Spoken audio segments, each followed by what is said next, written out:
നടത്തുകയും പല പല ബിസിനസ്സുകളിൽ ഏർപ്പെടുകയൊക്കെ ചെയ്തുകൊണ്ട് മുന്നോട്ട് പോയി.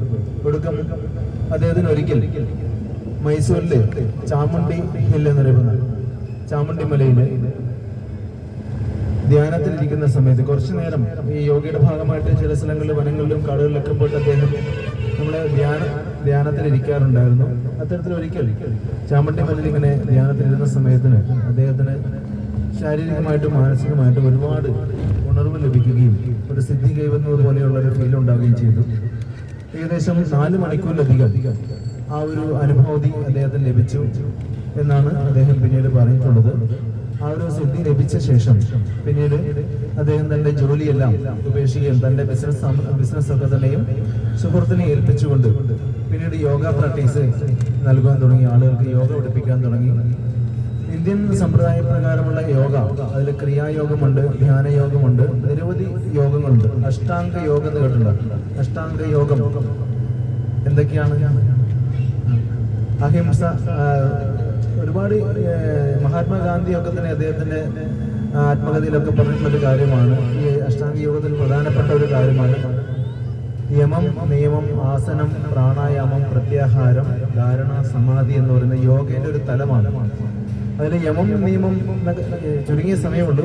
യമം, നിയമം വെച്ചാൽ നമ്മുടെ യമം എന്ന് വെച്ചാൽ നമുക്കൊരു നിയന്ത്രണങ്ങളാണ്. ശരീരത്തിൽ നമ്മൾ വരുത്തേണ്ടുന്ന, നമ്മുടെ ചിന്തകളിലും പ്രവൃത്തികളിലും വരുത്തേണ്ടുന്ന നിയന്ത്രണങ്ങൾ.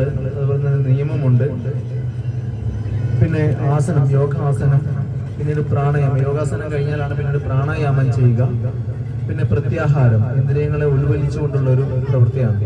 ആദ്യത്തെ 4 ഘട്ടങ്ങൾ അഷ്ടാംഗ യോഗത്തിൽ 4 കാര്യങ്ങൾ ശരീര സംബന്ധമായിട്ട് നമ്മൾ പുറമേ ചെയ്യുന്നതാണ്. പിന്നീട് പ്രത്യാഹാരം, ധാരണ, സമാധി, അല്ലെങ്കിൽ പ്രാണായാമം, പ്രത്യാഹാരം, ധാരണ, സമാധി എന്നിങ്ങനെയുള്ള 4 തലങ്ങൾ കൂടിയുണ്ട്. യോഗയുടെ ഏറ്റവും അവസാനത്തെ തലമാണ് സമാധി എന്നുള്ളത്. പല സന്യാസിമാരും സമാധി ആയതായിട്ട് നമുക്ക് കേൾക്കാൻ സാധിക്കും. സിദ്ധന്മാര് സമാധിയായി നമുക്ക് കേൾക്കാൻ സാധിക്കും. അവർ ആ യോഗ അവസ്ഥയിലൂടെ കടന്നുപോയ ശേഷം യോഗയുടെ 8ാമത്തെ പടവാണ് ഈ സമാധി എന്ന് പറയുന്നത്. അതിലേക്ക് എത്തിച്ചേരുന്ന തലമാണ്. അപ്പൊ ഇദ്ദേഹവും ഇതുപോലെ തന്നെ യോഗയുടെ ഒരു തലങ്ങൾ കടന്നുകൊണ്ട് മുന്നോട്ട് പോയി. ഈ ഒരു സിദ്ധി കിട്ടുന്ന ശേഷം യോഗ പ്രാക്ടീസ് നൽകാൻ തുടങ്ങി. അങ്ങനെ പല സ്ഥലങ്ങളിൽ യോഗ ക്ലാസ്സുകൾ നടത്തിക്കൊണ്ടിരിക്കുന്നു. അതോടൊപ്പം തന്നെ യോഗയിലെ വിവിധ ഘട്ടങ്ങളിൽ പല പല ക്രിയായോഗം മുതലായവെല്ലാം പഠിപ്പിക്കുന്നുണ്ട്. ഇവിടെ ഒരു ഇന്നർ എഞ്ചിനീയറിംഗ് പ്രോഗ്രാം എന്ന് പറഞ്ഞൊരു പ്രോഗ്രാം നടത്തുന്നുണ്ട്. അതായത് യോഗയൊക്കെ പഠിക്കുന്ന ആളുകൾക്കും കുറച്ചുകൂടി സ്വയം കണ്ടെത്താൻ വേണ്ടി. നമ്മുടെ ഈ തേജസ്വിയുടെ യാത്ര ഒരു പ്രത്യേക ലൈനിലാണ് ഇപ്പോൾ പോയത്. കാരണം നമ്മൾ ആദ്യം ക്ഷേത്രങ്ങളോടെ ഈശ്വരനെ കണ്ടെത്താൻ ശ്രമിച്ചുകൊണ്ടൊടുക്കം അവനവനിലുള്ള ഈശ്വരനെ കണ്ടെത്തുന്ന രീതിയിൽ അവസാനം ഇഷാ ഫൗണ്ടേഷനിലേക്ക് എത്തുമ്പോൾ അതൊരു ശരിയായ ഒരു മാർഗത്തിലൂടെയാണ് പോയതെന്ന് മനസ്സിലാക്കാം. അപ്പോൾ അവനവനിലെ ഈശ്വരനെയും അവനവനിലെ ചൈതന്യത്തെയും കണ്ടെത്താൻ വേണ്ടിയുള്ള ഒരു ഇടം കൂടിയായിട്ടാണ് ഈ യോഗ സെന്ററിലെ ഇഷാ യോഗ സെന്ററിൽ അവർ പ്ലാൻ ചെയ്തിട്ടുള്ളത്. ഇവിടെ ആദ്യം ഉണ്ടായിരുന്നത് ഒരു ധ്യാനലിംഗമാണ്. മൺകട്ട കൊണ്ട് നിർമ്മിച്ചിട്ടുള്ള ഒരു വൃത്താകാരത്തിൽ, അതായത് തൂണുകളില്ലാത്ത ഒരു മണ്ഡപത്തിനുള്ളിൽ ഒരു ധ്യാനലിംഗം സ്ഥാപിച്ചുകൊണ്ട് ആ ധ്യാനലിംഗത്തിൽ അതീവ ചൈതന്യത്തോടുകൂടി ശിവചൈതന്യത്തെ, ഗുരുചൈതന്യത്തെ പ്രതിഷ്ഠിച്ചുകൊണ്ടാണ് ഇവിടെ മുൻകാലഘട്ടങ്ങളിൽ ഇവരുടെ സാധനാ കാര്യങ്ങളൊക്കെ മുന്നോട്ട് പോയിക്കൊണ്ടിരുന്നത്. അതിനുശേഷം 2017 നമ്മളിപ്പോൾ കാണാൻ പോകുന്ന ആദിയോഗി എന്നറിയപ്പെടുന്ന ഒരു സ്റ്റാച്ചു ഇവിടെ നിർമ്മിച്ചിട്ടുള്ളത്. ആദിയോഗി എന്ന് പറഞ്ഞാൽ ആരായിരിക്കും? യോഗവിദ്യ ആരാണ് ആദ്യമായിട്ട് വെളിവാക്കി കൊടുത്തത്? സാക്ഷാൽ പരമശിവനാണ്. അപ്പോൾ ഏറ്റവും ആദ്യത്തെ യോഗി, ആദിയോഗി സാക്ഷാൽ പരമേശ്വരനാണ്. അതുകൊണ്ട് തന്നെ ഇവിടെ ഈ ആദിയോഗ ഇഷാ യോഗ ഫൗണ്ടേഷന്റെ ഈ ഒരു കേന്ദ്രത്തിൽ ആദിയോഗിയുടെ പ്രതിമയാണ് സ്ഥാപിച്ചിട്ടുള്ളത്. ലോകത്തിലെ ഏറ്റവും ഉയരം കൂടിയ അർദ്ധകായ പ്രതിമ, അതായത് നെഞ്ചിന് മുകളിലേക്കുള്ള പ്രതിമയില്ലേ, അർദ്ധകായം, പകുതി ശരീരത്തിന്റെ. അപ്പോൾ ലോകത്തിലെ ഏറ്റവും ഉയരം കൂടിയ അർദ്ധകായ പ്രതിമയാണ് ഇത്. ഇന്ത്യൻ പ്രധാനമന്ത്രി നരേന്ദ്രമോദിയും അതുപോലെ തന്നെ ഈ ജഗ്ഗി വാസുദേവ് എന്ന് പറയുന്ന സദ്ഗുരുവും ചേർന്നാണ് ഇത് പ്രതിഷ്ഠിച്ചത്. ഒരു മഹാശിവരാത്രി നാളിൽ ആരംഭിച്ചുകൊണ്ട് ചുരുങ്ങിയ വർഷം കൊണ്ട് ഇത് ഇവിടെ പൂർത്തീകരിച്ചു. 112 അടി ഉയരമാണ് ഈ പ്രതിമയുടെ ഹൈറ്റ്. 140 അടി വീതിയുണ്ട്. 112 അടി ഹൈറ്റ് ഉണ്ട്. 112 അടി ഹൈറ്റ് എന്ന് പറഞ്ഞാൽ നമുക്കിപ്പോ തിരുപ്പതിയിലേക്ക് എത്തിച്ചേരാൻ പല പല സംസ്ഥാനങ്ങളിൽ കടന്നു വരാൻ പറ്റും, ഇല്ലേ? നമുക്കൊരു സ്ഥലത്തേക്ക് 100 വഴികളുണ്ട്. പണ്ട് പറയുന്നേക്കാം എല്ലാ വഴികളും റോമിലേക്ക് എത്തിച്ചേരുന്നു എന്ന് പറഞ്ഞാൽ. അതുപോലെ ഈ യോഗയിലെ ഏറ്റവും ഇപ്പൊ യോഗ സെന്ററാണിത്, അതുകൊണ്ടാണ് യോഗയെ ബന്ധപ്പെടുത്തി പറയുന്നത്. യോഗയിലെ ഏറ്റവും പരമപ്രധാന ലക്ഷ്യം ഈശ്വര സാക്ഷാത്കാരമാണ്. നമ്മൾ ഈശ്വരനിലേക്ക് എത്തിച്ചേരുക എന്നുള്ളതാണ് സങ്കല്പം. അപ്പോൾ അതില് ഈ യോഗ സാധനയില് 112 വഴികളുണ്ടെന്ന് പറയാം, 112 മാർഗങ്ങൾ.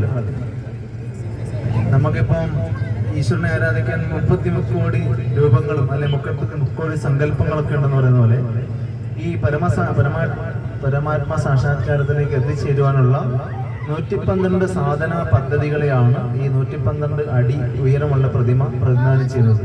അതിൽ പല പല സാധ്യതകളുണ്ട്. ഇപ്പൊ നമുക്ക് യോഗയിൽ തന്നെ പല ഇപ്പം ശ്രീ രവിശങ്കർ ആണെങ്കിൽ ശ്വസനക്രിയ കൊണ്ടാണ് യോഗേന്റെ ഒരു പ്രാക്ടീസ് നടത്തുന്നത്. അപ്പൊ ഇദ്ദേഹം അത് സാധന വേറൊരു രീതിയിലാണ്.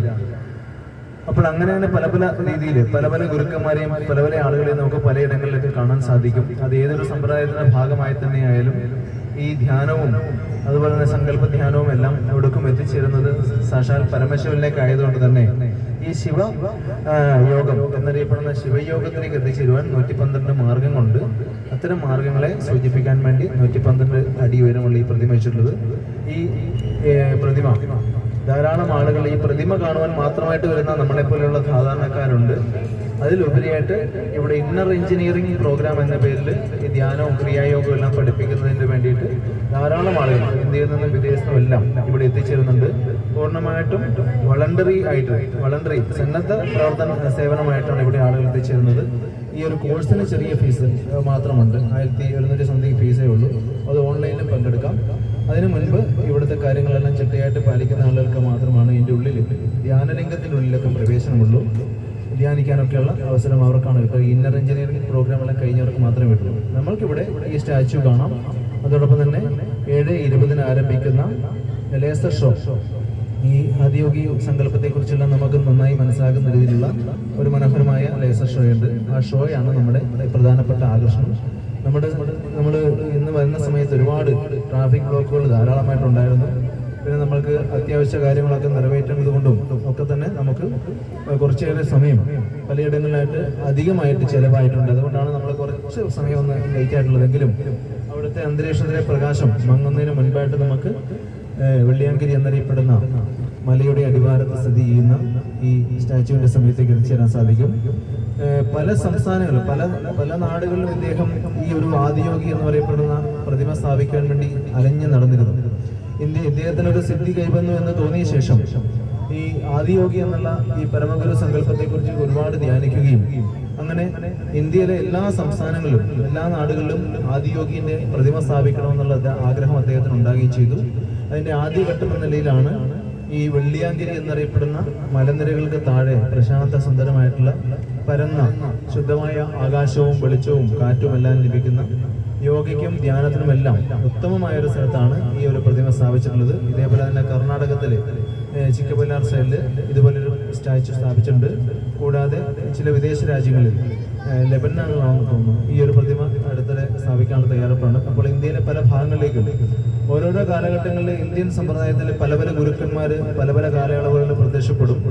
ആ സമയങ്ങളിലൊക്കെ തന്നെയും നമ്മളെപ്പോലുള്ള സാധാരണ ആളുകൾക്ക് ഈ ഒരു ആത്മീയതയിലേക്ക് എത്തിച്ചേരാൻ വേണ്ടി മാർഗങ്ങൾ തെളിഞ്ഞു വരും. അതിനായിട്ട് ഇവരല്ലെങ്കിൽ മറ്റൊരാൾ ഒരു സ്ഥലത്ത് ഗുരുവായിട്ട് രൂപം ധരിക്കും. അത് കാലത്തിൻ്റെയും ഭാരതത്തിൻ്റെയും പ്രകൃതിയുടെയും എല്ലാം ഒരു സാക്ഷ്യമാണ്. അതുകൊണ്ട് തന്നെ ധാരാളം ആളുകളിവിടെ ഇത് പഠിക്കാനെത്തുന്നുണ്ട്. പല ആളുകളുടെയും ജീവിതത്തിൽ നമ്മുടെ ജീവിതത്തിൽ ഏറ്റവും തകർന്നു പോകുന്നു എന്ന് തോന്നുന്ന സന്ദർഭങ്ങളിലൊക്കെ തന്നെയും നമ്മൾക്ക് വഴികാട്ടിയായിട്ട് ഒരു ഗുരു ആരുടെയെങ്കിലും രൂപത്തിൽ എവിടെയെങ്കിലും പ്രത്യക്ഷപ്പെടും. നമ്മളിപ്പം മുതിർന്നവരാണ് ഈ ഗ്രൂപ്പിലുള്ളത്. പക്ഷേ ഇന്നത്തെ യുവാക്കൾ ഒരുപാട് മാനസിക പ്രയാസങ്ങൾ പലപ്പോഴായിട്ട് അനുഭവിക്കുന്നവരാണ്.